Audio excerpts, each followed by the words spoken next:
Mes chers camarades, au nom de l'association des Tunisiennes et des Tunisiens en Suisse, nous vous remercions toutes et tous d'être présents avec nous aujourd'hui pour exiger la libération de Ould El Kens, Alaa Yaqoub, qui n'a fait qu'un seul, effectivement, un seul crime. Son seul crime aujourd'hui, c'est d'avoir dit ce qu'il a dans les tripes.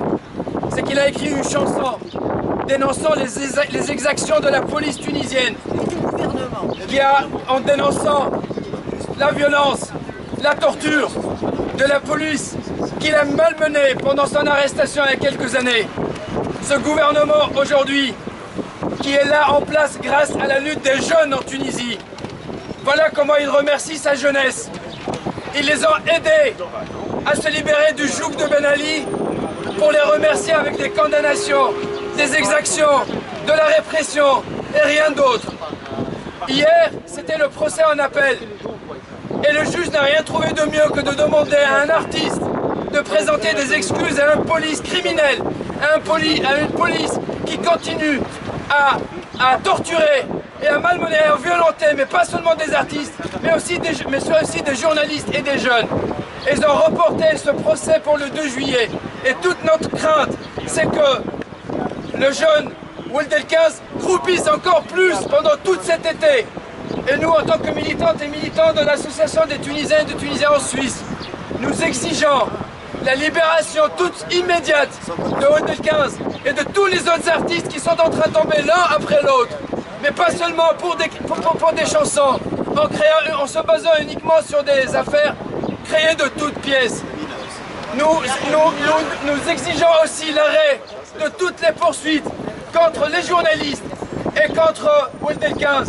Nous exigeons aussi la libération de Emine, une gamine qui a moins de 18 ans, qui est en train de suivre toute une thérapie psychiatrique, qui se retrouve en prison.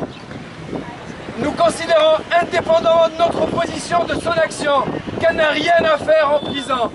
Les militantes et les militants de l'association des Tunisiens et des Tunisiens en Suisse exigent une réforme profonde de l'appareil judiciaire et de l'appareil de la police en Tunisie, sans quoi il n'y aura pas de transition démocratique, sans quoi il n'y aura pas de démocratie, sans quoi il n'y aura pas de justice.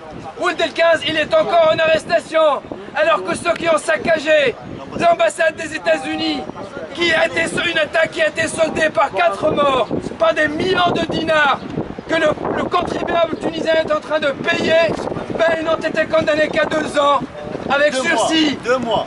Est-ce que ceci est une justice? C'est une justice qui répond à un parti politique obscurantiste qui reçoit ses consignes du pétrodollar et du Fonds monétaire et de la Banque mondiale. Ces consignes ne rendront pas justice. Nous militons pour une justice sociale en Tunisie, pour une liberté, pour une démocratie, pour une vraie émancipation sociale et politique pour toutes les femmes en Tunisie et pour tous les hommes en Tunisie. Merci à vous toutes et tous. Merci. Vive la Tunisie. Bravo.